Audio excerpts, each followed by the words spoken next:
ओम शांति। प्यारे रूहानी भाई बहनों, आज 25 अप्रैल 2026 के हम बाबा के अनमोल मधुर महावाक्य सुनेंगे। ओम शांति। और आज की ये जो रूहानी चर्चा है ना, ये सच में बहुत विशेष होने वाली है। मतलब आज हम एक ऐसे विषय पे बात करेंगे जो हमारे सोचने का पूरा नजरिया ही बदल सकता है। बिल्कुल सही कहा, क्योंकि बचपन से ही ना हमें यही सिखाया गया है कि अपनी बुद्धि का इस्तेमाल करो, खुद को समझदार बनाओ, है ना। लेकिन आज वो दूर देश का मुसाफिर, हमारा मीठा बाबा, हमसे कुछ ऐसा कह रहा है जो दुनियावी समझ के एकदम विपरीत है। जी हाँ, बाबा कह रहे हैं कि अपनी इस दुनियावी समझ को, अपनी इस बुद्धि को बीच में लाना ही हमारे सारे दुखों का, सारे बंधनों का सबसे बड़ा कारण है। जरा सोचिए इस बात पर। और यही आज की हमारी पूरी चर्चा का केंद्र रहेगा। मनुष्य मत और श्रीमत के बीच का वो बहुत ही बारीक सा अंतर। तो इस गहरी यात्रा को शुरू करने से पहले आइए अपने मन की गति को थोड़ा धीमा कर लें। बिल्कुल, इस भौतिक दुनिया की सारी आवाजों को, सारे तनावों को बस एक तरफ रख दें। स्वयं को मस्तक के बीच एक बहुत ही शांत, चमकता हुआ सितारा अनुभव करें और परमधाम से आ रहे उस असीम प्यार को बस महसूस करें। कितनी शांति है इस स्थिति में। इसी आत्मिक स्थिति में स्थित होकर सुनते हैं आज की मुरली का सार। बाबा कहते हैं, मीठे बच्चे, बाप दूर देश से आए हैं तुम बच्चों के लिए नया राज्य स्थापन करने। तुम अभी स्वर्ग के लायक बन रहे हो। वाह, मीठे बच्चे, इस एक शब्द में ही ना जैसे माता पिता का सारा प्यार छलक रहा है। अब मुझे जो बात यहाँ सबसे ज्यादा गहराई से छू रही है, वो है बाबा का ये कहना कि तुम अभी स्वर्ग के लायक बन रहे हो। हाँ, बन रहे हो। मतलब ये एक प्रक्रिया है। हम अभी पूरी तरह से लायक बने नहीं हैं। हमारी आत्मा में अभी भी कुछ मिलावट है, कुछ पुराने संस्कार है। बिल्कुल, और ये बहुत ही व्यावहारिक बात है ना। कई बार हम ज्ञान में आते ही सोच लेते हैं कि हम तो अब विशेष आत्माएं हो गए, लेकिन लायक बनने का मतलब है ये रोज की मेहनत है, रोज का पुरुषार्थ है। सही बात है। जैसे एक कच्चे पत्थर को रोज थोड़ा थोड़ा तराश कर हीरा बनाया जाता है, वैसे ही बाबा हमें रोज ज्ञान से तराश रहे हैं। और वो भी कहाँ से आकर? दूर देश से आकर। जी हाँ, वो परम धाम का वासी जो जन्म मरण से, हर कर्म बंधन से पूरी तरह मुक्त है, वो सिर्फ हमारे लिए इस विकारी दुनिया में आया है। ये सोचकर ही कितना नशा चढ़ता है ना। सर्वशक्तिमान खुद हमारे लिए एक नया राज्य स्थापन कर रहे हैं। अगर हम सिर्फ इस एक बात को, इस एक स्मृति को ही आज के दिन का आधार बना लें, तो सोचिए क्या होगा। तो दिन भर में आने वाली कोई भी परिस्थिति हमें हिला नहीं सकेगी, क्योंकि तब हमें पता होगा कि ये चुनौती मुझे परेशान करने के लिए नहीं है, बल्कि मुझे स्वर्ग के लायक बनाने की एक ट्रेनिंग है। बिल्कुल। तो आइए यहाँ बस एक पल के लिए रुकते हैं और खुद से पूछते हैं, क्या मैं अपने जीवन की हर छोटी बड़ी घटना को इसी नजरिए से देख रही हूँ? क्या मैं उस दूर देश से आए बाप के प्यार को महसूस कर पा रही हूँ? ये स्वचिंतन बहुत जरूरी है। और इसी बात को और गहरा करते हुए ना, बाबा ने आज एक बहुत ही सुंदर प्रश्न पूछा है। बाबा कहते हैं, प्रश्न, जिन बच्चों का शिव बाबा में अटूट निश्चय है, उनकी निशानी क्या होगी? मैं चाहूंगी कि जो भी भाई बहन हमें सुन रहे हैं, वे बस कुछ पल के लिए पॉज लें, खुद के अंदर झांकें। हम सब कहते तो हैं कि हमें बाबा पर पूरा निश्चय है, लेकिन अटूट निश्चय की निशानी आपके हिसाब से क्या होनी चाहिए? हाँ, क्योंकि निश्चय सिर्फ कोई भावना नहीं है, ये हमारे कर्मों में, हमारे व्यवहार में दिखाई देता है। तो अब सुनते हैं बाबा का उत्तर। बाबा कहते हैं, उत्तर, वो आंख बंद करके बाबा की श्रीमत पर चलते रहेंगे। जो आज्ञा मिले, कभी ख्याल भी नहीं आएगा कि इसमें कुछ नुकसान ना हो जाए, क्योंकि ऐसे निश्चय बुद्धि बच्चों का रिस्पॉन्सिबल बाप है। उन्हें निश्चय का बल मिल जाता है, अवस्था अडोल और अचल हो जाती है। आंख बंद करके श्रीमत पर चलना, मुझे इस बात पे थोड़ा रुकना है। देखिए, आज का जो समय है 2026 का, ये आधुनिक युग, यहाँ हर चीज के लिए तर्क मांगा जाता है, लॉजिक देखा जाता है। बिल्कुल। तो ऐसे में आंख बंद करके चलने की बात दुनिया की नजर में थोड़ी अंधविश्वास जैसी लग सकती है। इस पर आप क्या कहेंगे? देखिए, ये बहुत ही स्वाभाविक सा सवाल है, लेकिन यहाँ आंख बंद करने का मतलब कोई अज्ञानता नहीं है। इसे हम एक बहुत ही रोजमर्रा के उदाहरण से समझ सकते हैं।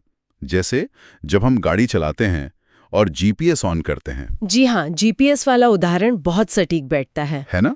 कई बार जीपीएस हमें किसी ऐसी पतली या अजीब सी गली में मुड़ने को कहता है जो हमें बिल्कुल गलत लग रही होती है। हमारी अपनी बुद्धि कहती है कि अरे सीधा रास्ता ज्यादा अच्छा है। हाँ, और हम अक्सर उस जीपीएस पर शक भी करने लगते हैं। बिल्कुल करते हैं, लेकिन जीपीएस के पास क्या है? उसके पास ऊपर सैटेलाइट का नजरिया है।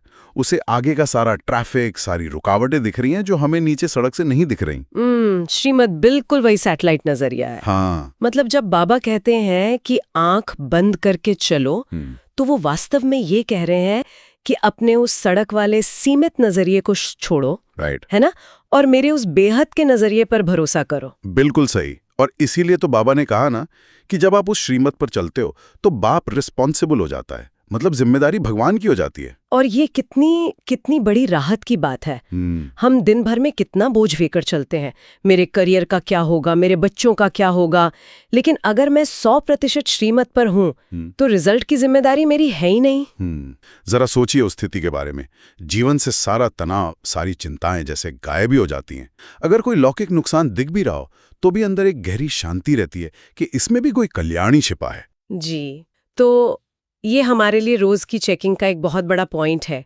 अगर आज मेरे मन में जरा सी भी घबराहट है तो इसका सीधा सा मतलब है कि मैंने जिम्मेदारी खुद उठा रखी है। बिल्कुल, मतलब मैं श्रीमत पे पूरी तरह से नहीं चल रही हूँ। बिल्कुल।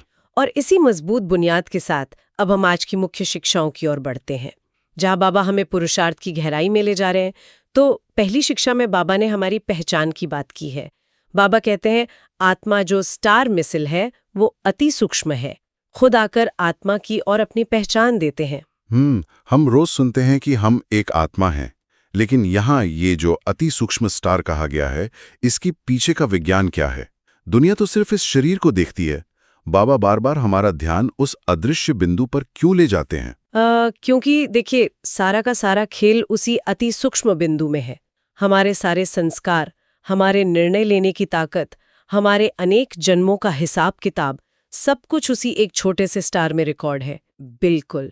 और जब हम खुद को इस बड़े से शरीर के रूप में या किसी पद के रूप में देखते हैं तो एक भारीपन आ जाता है, एक अहंकार आ जाता है। हाँ, और जैसे ही हम खुद को भ्रिकुटी के बीच एक चमकते हुए प्रकाश के बिंदु के रूप में अनुभव करते हैं तो हम एकदम हल्के हो जाते हैं। सही बात है। और ये सत्य दुनिया का कोई इंसान हमें नहीं बता सकता था। ये चेतना तो हम खो ही चुके थे ना। जी हाँ। इसीलिए उस परम पिता को खुद आना पड़ा हमें हमारी असली पहचान याद दिलाने के लिए। जी हाँ। और जब हम इस स्टार रूप में टिकते हैं तो हमारा दूसरों को देखने का नजरिया भी बदल जाता है। फिर हम किसी की कमजोरी या उसका शरीर नहीं देखते, बस एक चमकता हुआ भाई देखते हैं। तो आज दिन भर में चलते फिरते काम करते हुए बस बीच बीच में रुकें और खुद से पूछें, क्या मैं एक शरीर बनकर इस दुनिया से टकरा रही हूँ या एक अति सूक्ष्म प्रकाश बनकर बस इस दुनिया के खेल को देख रही हूँ? बहुत ही सुंदर स्वचिंतन। अब दूसरी शिक्षा में बाबा एक बहुत ही गूढ़ रहस्य खोलते हैं। बाबा कहते हैं, सूर्यवंशियों को ही 84 का चक्र लगाना पड़ता है, पीछे आने वाले तो 84 जन्म ले ना सकें। ये एक ऐसा पॉइंट है ना जिस पर अक्सर विचार चलता है। हम सुनते हैं सूर्यवंशी, और ये भी कि सिर्फ वो ही पूरे 84 जन्म लेते हैं। लेकिन तार्किक रूप से ऐसा क्यों है? हर आत्मा 84 जन्म क्यों नहीं लेती? इसे हम कल्प वृक्ष के उस बहुत ही प्यारे से दृष्टांत से समझ सकते हैं। देखिए, सोचिए कि एक बहुत विशाल पेड़ है। जो आत्माएं उस पेड़ की जड़ें हैं या जो उसका मुख्य तना है, वो शुरुआत से लेकर अंत तक मौजूद रहती हैं। हाँ, मतलब सतयुग की शुरुआत से लेकर कलयुग के अंत तक। बिल्कुल, क्योंकि वो सबसे पहले आ गईं, तो उन्हें समय के उस पूरे चक्र से पूरे 84 जन्मों से गुजरना ही पड़ता है। अच्छा, और जो आत्माएं पेड़ की टहनियों या पत्तों के रूप में हैं, उनका क्या? वो आत्माएं तो समय के विकास में बहुत बाद में आती है ना। अब सोचिए, जो आत्मा कलयुग के मध्य में इस दुनिया रूपी मंच पर आएगी, वो 84 जन्म कैसे ले सकती है? उसके पास तो समय ही नहीं बचा। ओहो, मतलब ये सूर्यवंशी होना सिर्फ कोई टाइटल नहीं है, ये इस बात का प्रमाण है कि हम वो आदि आत्माएं हैं जिन्होंने बाबा के साथ मिलके इस नई सृष्टि की नींव रखी है। जी हाँ, और ये बात हमें कितनी बड़ी जिम्मेदारी का एहसास कराती है। हम सिर्फ इस एक जन्म के लिए पुरुषार्थ नहीं कर रहे हैं, हम अपने आने वाले पूरे 84 जन्मों की प्रारब्ध लिख रहे हैं। बिल्कुल। तो मुझे चेक करना है कि क्या मेरा पुरुषार्थ उस उच्च स्तर का है, क्या मैं रोज वो श्रेष्ठ बीज बो रही हूँ जो मुझे पूरे कल्प तक सूर्यवंशी घराने में टिकाकर रखे। बहुत गहरी बात। और इसी से जुड़ी है हमारी तीसरी शिक्षा, जहां बाबा हमें एक बहुत ही प्यारा सा रूहानी वैराग्य दिलाते हैं। बाबा कहते हैं, गायन भी है कि दूर देश का रहने वाला आया देश पराया। अभी हम पराये देश अर्थात रावण के देश में हैं। पराया देश और रावण का देश, देखा जाए तो ये कोई अलग से भौगोलिक जगह नहीं है, ये तो हमारी चेतना का स्तर है। हाँ बिल्कुल। जब हमारी चेतना पर, हमारे मन पर उन 5 विकारों का, काम, क्रोध, लोभ, मोह, अहंकार का राज हो जाता है, तो यही दुनिया हमारे लिए रावण का देश बन जाती है। सही कहा। हम तो परम धाम के रहने वाले थे। सतयुग हमारा अपना ईश्वरीय देश था, लेकिन जन्म लेते लेते हम इन बंधनों में इतना उलझ गए कि इसी दुख की दुनिया को अपना असली घर मान लिया। और बाबा इसी गहरे भ्रम को तोड़ने आए हैं। जब हमें ये सच में समझ आ जाता है कि ये मेरा असली घर है ही नहीं, तो क्या होता है? हमें इस दुनिया की छोटी छोटी बातों पर दुख होना बंद हो जाता है।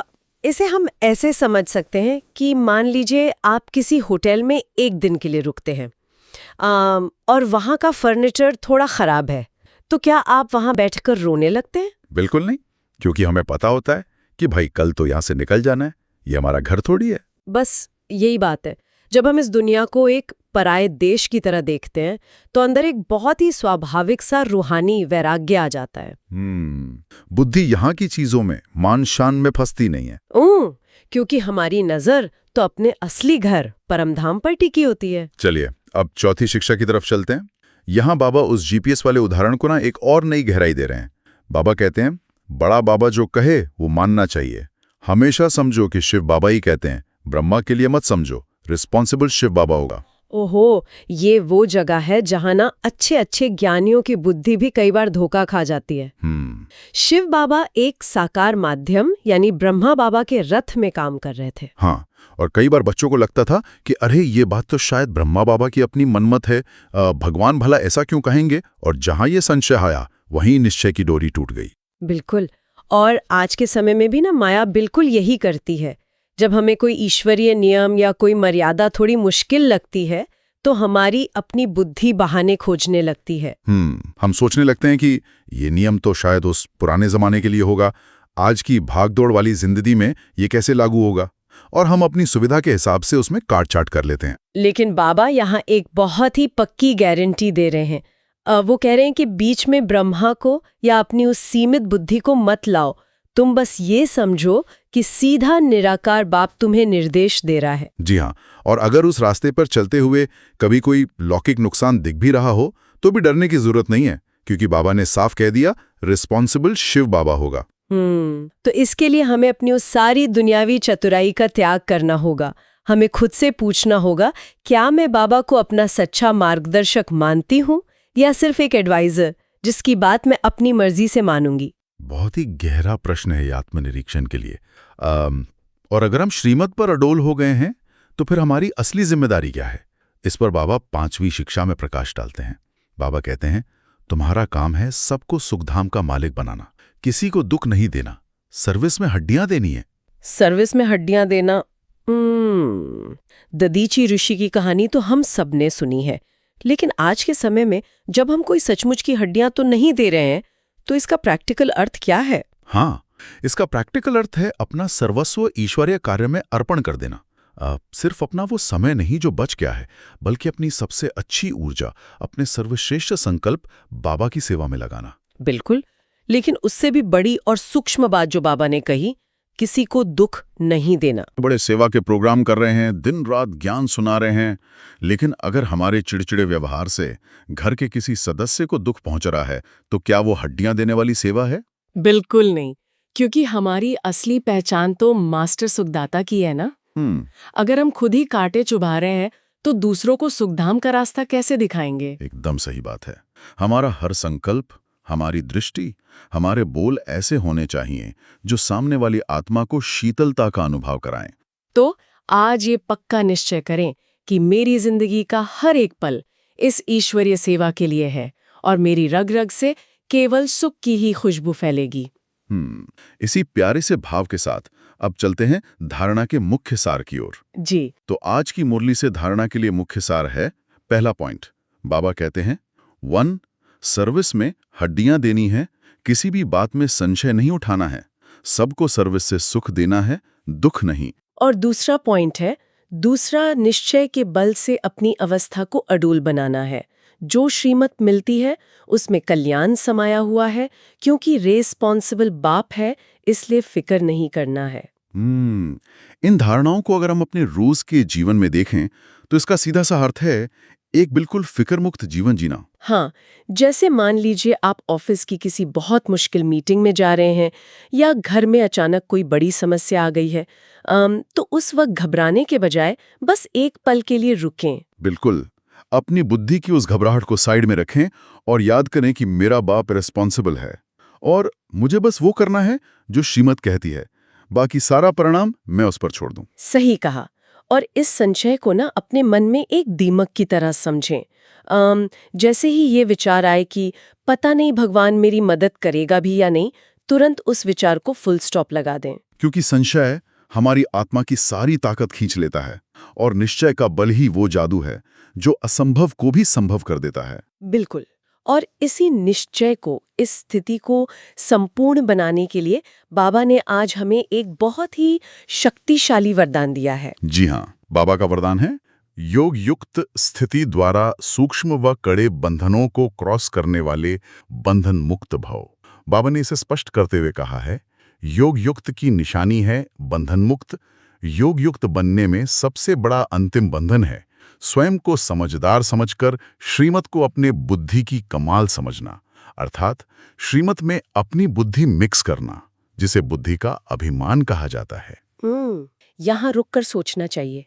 बुद्धि का अभिमान, मुझे लगता है बाबा ने हमारे मनोविज्ञान की सबसे गहरी नस पकड़ ली है यहाँ। हम मोटे बंधनों को तो छोड़ देते हैं, जैसे लोभ है या मोह है। हाँ, वो तो दिख जाते हैं। लेकिन ये जो बुद्धि का अभिमान है ना, ये इतना सूक्ष्म है कि हमें पता ही नहीं चलता कि ये भी एक बहुत बड़ा बंधन है। बिल्कुल, जैसे मान लीजिए हमने कोई बहुत अच्छा काम किया और हमें अंदर ही अंदर लगा कि वाह, मैंने अपनी सूझबूझ से कितनी अच्छी तरह सब संभाल लिया। बस वही वो पल है जहां हमने श्रीमत में अपनी मनमत मिक्स कर दी। जी हाँ, हम भूल जाते हैं कि वो समझ, वो ताकत भी तो बाबा की ही दी हुई है ना। स्वयं को ज्यादा समझदार समझना वास्तव में हमें बाबा की उस निरंतर याद से काट देता है। सही बात है। और बाबा ने वरदान में आगे एक और बंधन बताया है। दूसरा, जब कभी कोई कमजोरी का इशारा देता है, अच्छा बुराई करता है, यदि उस समय जरा भी व्यर्थ संकल्प चला तो भी बंधन है। जब इन बंधनों को क्रॉस कर हार जीत निंदा स्तुति में समान स्थिति बनाओ, तब कहेंगे संपूर्ण बंधन मुक्त। निंदा और स्तुति का बंधन। अगर ऑफिस में किसी ने हमारे काम की बुराई कर दी या किसी ने हमारी पुरानी गलती गिना दी, तो अंदर जो वो व्यर्थ विचारों का तूफान शुरू होता है ना, बाबा कहते हैं कि वो मानसिक हलचल भी एक बहुत कड़ा बंधन है। बिल्कुल बंधन है, क्योंकि उस समय हमारी मानसिक स्थिति का रिमोट कंट्रोल उस सामने वाले व्यक्ति के हाथ में चला गया। तो हम बंधन मुक्त कैसे हुए? हाँ, अगर किसी की एक बात से हमारी शांति छिन गई तो हम तो गुलाम हो गए ना। बंधन मुक्त होने का तरीका यही है कि चाहे निंदा हो या स्तुति, हमारा मन एक समान रहे, एक शांत झील की तरह। और ये तभी संभव है जब हम निरंतर योग युक्त रहेंगे। जब हम खुद को बाबा की नजर से देखेंगे तो दुनिया क्या कह रही है इसका कोई फर्क ही नहीं पड़ेगा। एकदम सही। चलिए, अब इसी स्थिति को पक्का करने के लिए आज का स्लोगन सुनते हैं। बाबा कहते हैं, पहले सोचना फिर करना, यही ज्ञानी तू आत्मा का गुण है। ये स्लोगन सुनने में बहुत छोटा और साधारण सा लगता है, लेकिन वास्तव में ये हमारे मन के लिए एक इनर स्विच की तरह है। हम अक्सर ना ऑटो पायलट मोड में जीते हैं जीवन। बिल्कुल। किसी ने कुछ कहा और हमने बिना सोचे तुरंत रिएक्ट कर दिया। बाद में सोचते हैं कि अरे ये क्या कह दिया मैंने। हाँ, तो जैसे ट्रैफिक कंट्रोल का गीत बजते ही हम सब कुछ रोक देते हैं ना, वैसे ही कोई भी कर्म करने से पहले या किसी को कोई जवाब देने से पहले बस 3 सेकंड का पॉज लें। जी। खुद से बस इतना पूछें, क्या मेरा ये कर्म श्रीमत के अनुसार है?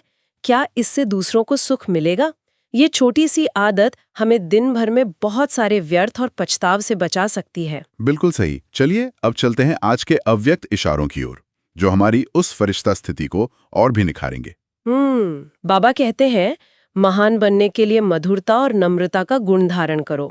जैसे अनजान बच्चा नुकसान वाली चीज को खिलौना समझता है तो उसे कुछ देकर छुड़ाना पड़ता है।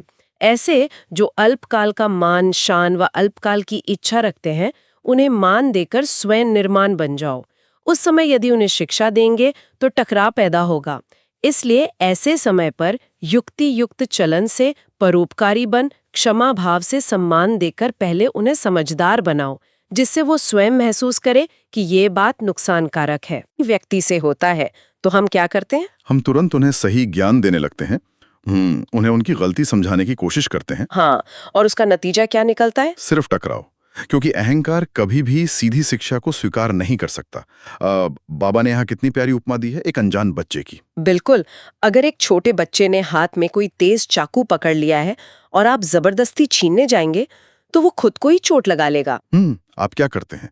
आप उसे कोई बहुत प्यारा सा खिलौना दिखाते हैं। जी हाँ, और वो खुशी खुशी उस चाकू को छोड़ देता है। बिल्कुल यही तरीका हमें दुनिया के लोगों के साथ अपनाना है। जो लोग उस झूठे मान सम्मान के पीछे भाग रहे हैं ना, उन्हें वो खिलौना यानी वो सम्मान दे दो। सही कहा। खुद पीछे हट जाओ, निर्माण बन जाओ। जब आप क्षमा भाव से परोपकारी बनकर उन्हें मान देते हैं तो उनका वो जो अहंकार है ना, वो शांत हो जाता है। और जब वो शांत होते हैं तब आपकी वो मधुरता की, आपकी नम्रता की वाइब्रेशन उन तक पहुंचती है। फिर वो खुद ही अपनी गलती महसूस करने लगते हैं। यही तो एक सच्चे फरिश्ते के काम करने का तरीका है ना। बिना किसी से लड़े, बिना टकराए, सिर्फ अपने रूहानी प्यार से विजय प्राप्त करना। बिल्कुल, और यही जीवन से क्लेश को खत्म करने का सबसे प्रैक्टिकल तरीका है। तो आइए अब इस पूरी चर्चा को, इस गहरे ज्ञान को अपनी आत्मा में उतारने के लिए 5 शक्तिशाली स्वमानों का अभ्यास करते हैं। जी, पहला स्वमान है, मैं निश्चय बुद्धि, अडोल और अचल आत्मा हूं।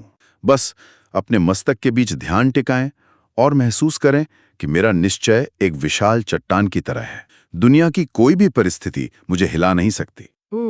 दिन भर में जब भी आपका मन भविष्य की बातों को लेकर डगमगाए या अंदर कोई डर आए तो तुरंत एक पल के लिए रुकें और इस स्वमान में स्थित हो जाएं। मैं शिव बाबा की लाडली अचल आत्मा हूँ। जी हाँ, ये अभ्यास आपको माया के बड़े से बड़े तूफानों के बीच भी एक स्थिर लाइट हाउस की तरह खड़ा रखेगा। दूसरा स्वमान, मैं संगम युगी ईश्वरीय देश की निवासी आत्मा हूँ।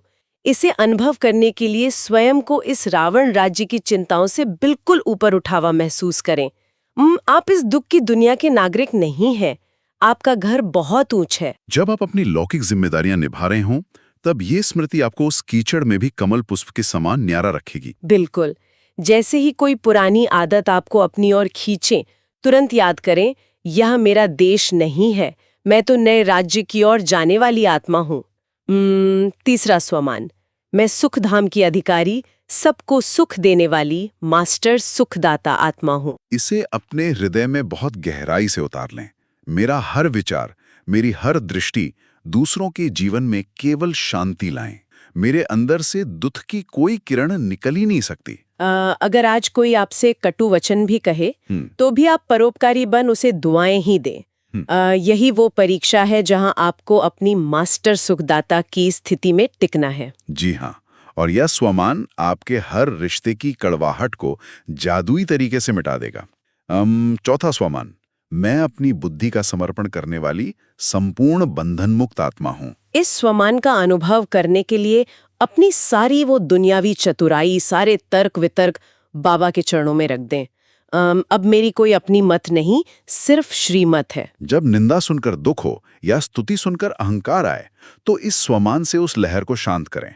मैं तो निंदा स्तुति से बहुत पार एक स्वतंत्र आत्मा हूँ। बिल्कुल, यह स्वमान आपको हर मानसिक जाल से आजाद कर देगा। और पांचवा स्वमान, मैं मधुरता और नम्रता के गुण से संपन्न महान और परोपकारी आत्मा हूँ। बस महसूस करें कि आपके रोम रोम से दिव्य मधुरता छलक रही है। किसी से कोई टकराव नहीं। मैं एक फरिश्ता हूँ जो सिर्फ प्यार बांटता है। जब सामने कोई क्रोधी आत्मा आए तो उसे शिक्षा देने के बजाय ये नम्रता का कवच पहन लें, उसे सम्मान दें। ये अभ्यास आपको सच में महान बना देगा। वाह, आज के इन महावाक्यों ने सच में हमें एक बिल्कुल ही अलग धरातल पर लाकर खड़ा कर दिया है।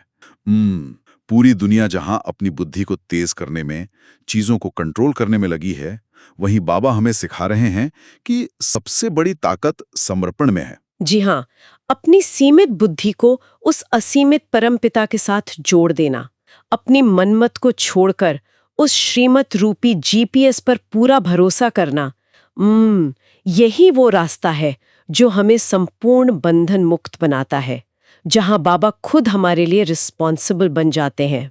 बिल्कुल। तो जैसे ही हम आज की इस चर्चा को पूरा कर रहे हैं, मैं आपके मन में एक विचार छोड़कर जाना चाहता हूं। हम सब उस भविष्य के सतयुग का इंतजार कर रहे हैं ना, लेकिन क्या हो अगर वो सतयुग कोई आने वाला समय ना हो? मतलब क्या हो अगर जिस पल, ठीक इसी पल आप अपनी बुद्धि का सारा अभिमान छोड़ दें, सारी चिंताएं बाबा को दे दें और संपूर्ण बंधन मुक्त हो जाएं, तो क्या वो सतयुग आपके उसी कमरे में, आपके अंदर अभी इसी वक्त शुरू नहीं हो जाएगा? जरा इस पर दिन भर चिंतन कीजिएगा। वाह कितनी गहरी और सुंदर बात है। प्यारे ईश्वरीय परिवार, अगर आप भी हर रोज इसी तरह बाबा की श्रीमत की गहराई को समझना चाहते हैं, उसे प्रैक्टिकल जीवन में उतारना चाहते हैं, तो इस चैनल को जरूर सब्सक्राइब करें। उम्मीद ये उस दूर देश से आए बाप के साथ हमारी रोज की रूहानी मुलाकात है। तो कल फिर मिलेंगे जी। तब तक के लिए उस चमकते हुए सितारे की स्मृति में रहें और अपनी हर जिम्मेदारी उस सर्वशक्तिमान बाप को सौंपकर बिल्कुल निश्चिंत हो जाएं। ओम शांति।